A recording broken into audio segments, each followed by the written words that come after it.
When Richard Triggs finished high school, he had grand aspirations of being a rock star. After touring in bands as leading guitarist for 4 years, he won the Queensland Rock Awards in 1990, beating Powderfinger. Woo! He then moved to Melbourne, never mind, narrowly missed out on a recording contract, which was given to Keith Urban. Richard returned home with his tail between his legs, got a business degree, a haircut, and a real job. Now, as one of Australia's leading recruitment professionals, Richard's name I'm in Richard's database, so I see him in my inbox at least twice a week. I'm so familiar with his name. Richard helps clients attract and retain the very best rock star executives and board directors. Will you give a rock star welcome to the one and only, way better than Keith Urban, Richard Triggs?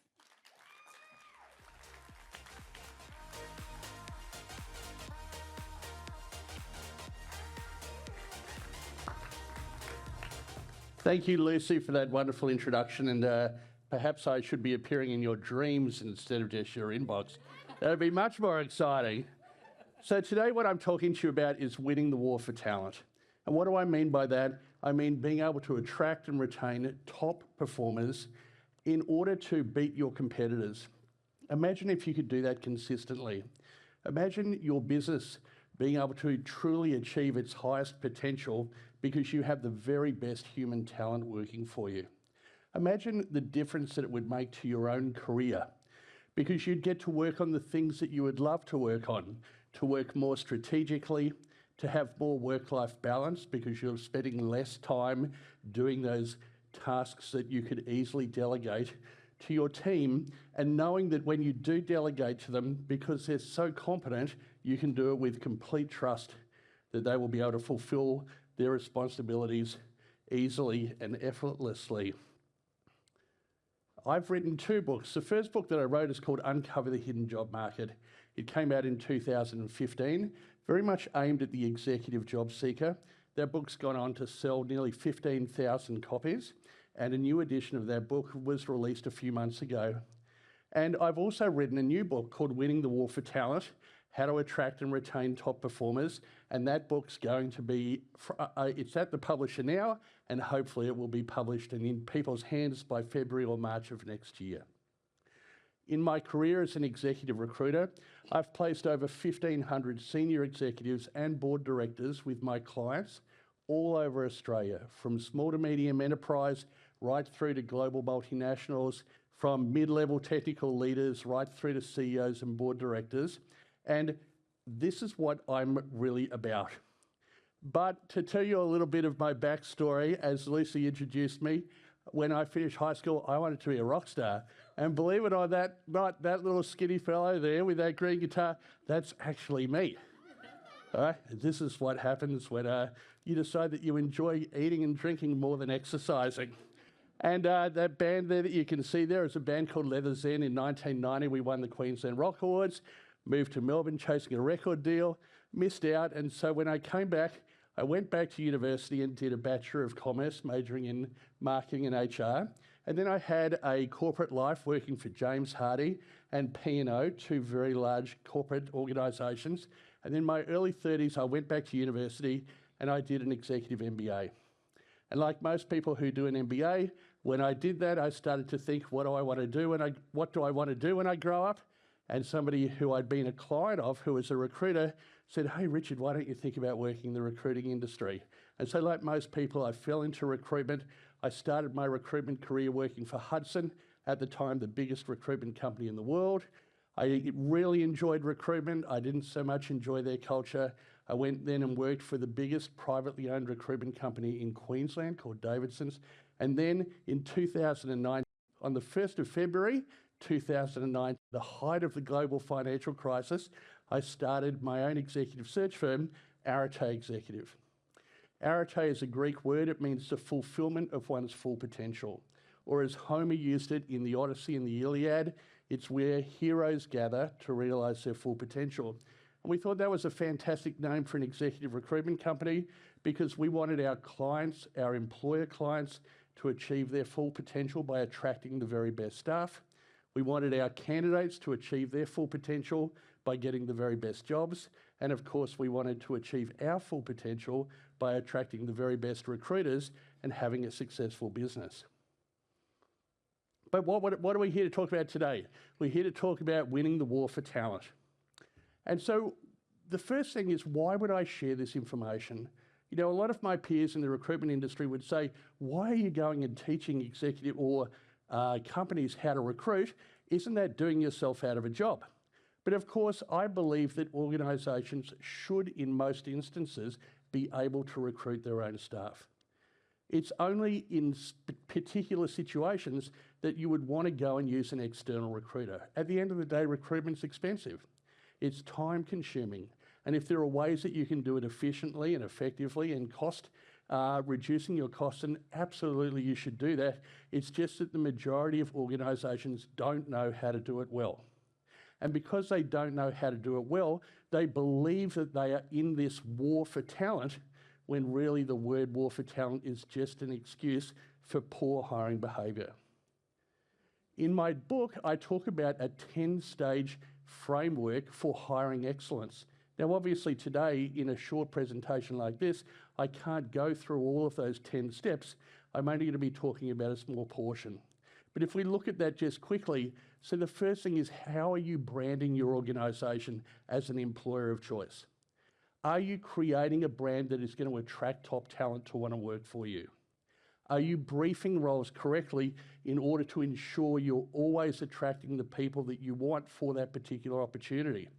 How are you sourcing those candidates?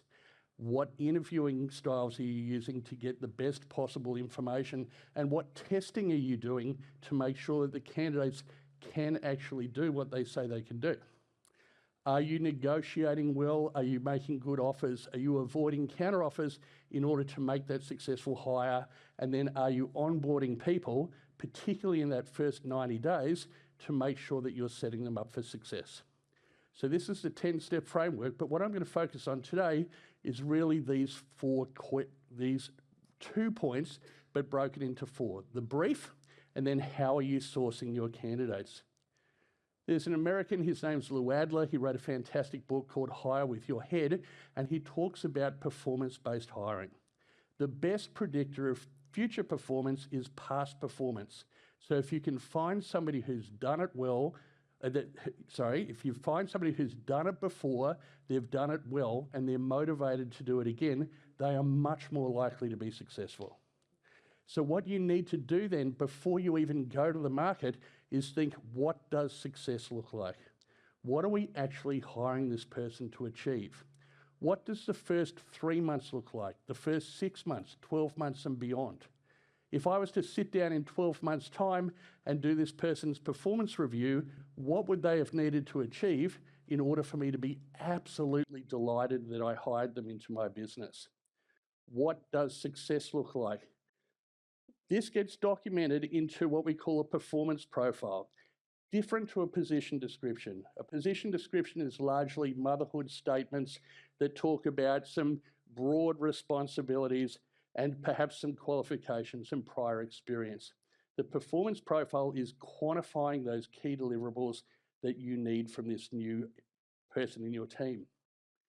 We're now ready to go out and source.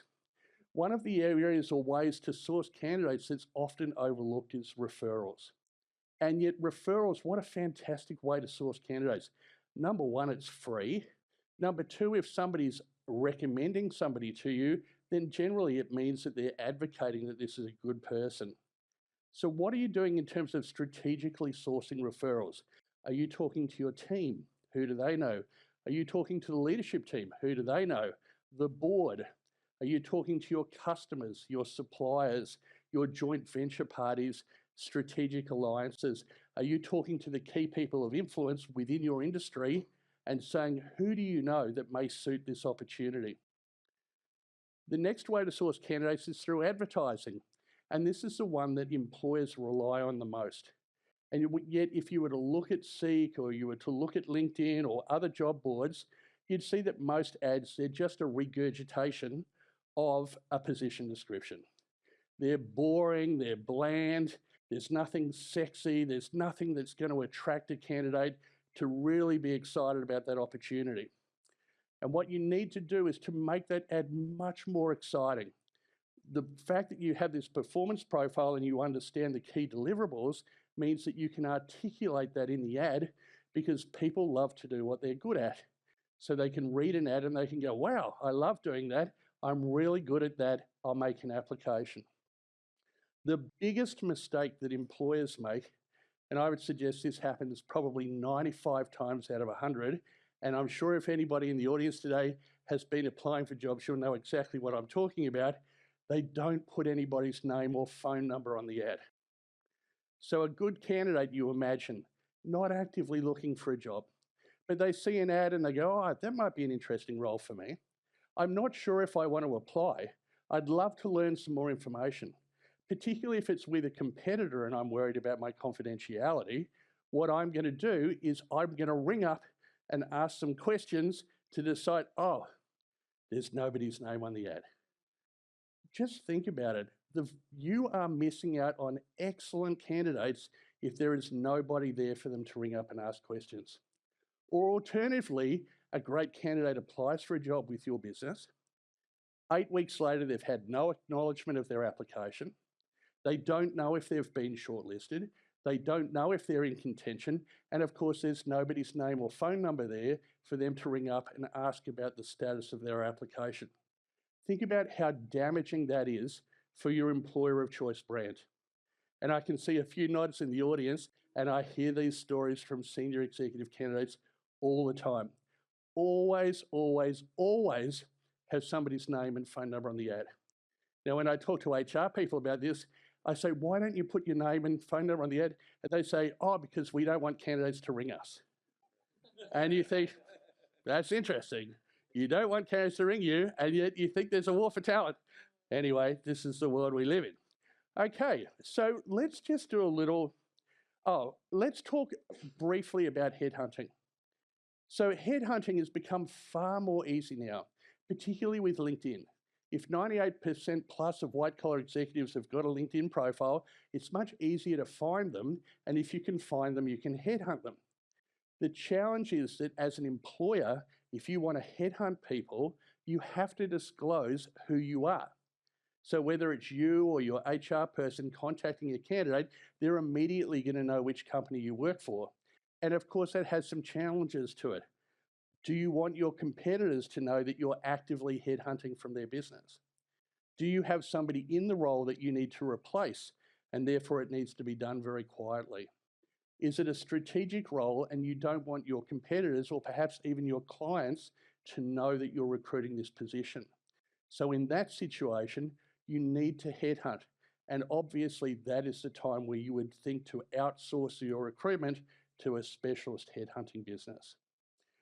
So let's just regroup. What are we talking about today? Well, the first thing is, what does a successful recruitment process look like? We need to do that performance-based brief. We need to clearly articulate what are those key deliverables of the role, because that is what we're going to use to attract the right person.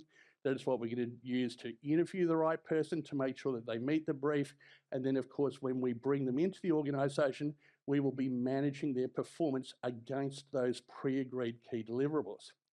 We need to have this multi-pronged candidate attraction strategy: referrals, advertising, and headhunting.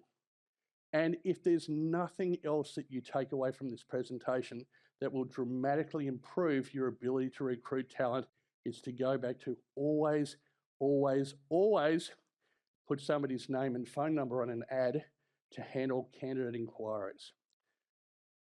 The challenge that I'm going to pose to you is that when you go back into your business and you're ready to recruit that next role, instead of slipping back into same old, oh, we'll just put an ad up on Seek and pray, please God, let the right person apply, is you actually implement these strategies. And I'm sure what you'll see is just through these few simple things, it will dramatically improve both the quality and quantity of talent you attract to your vacancies. Imagine you've won the war for talent.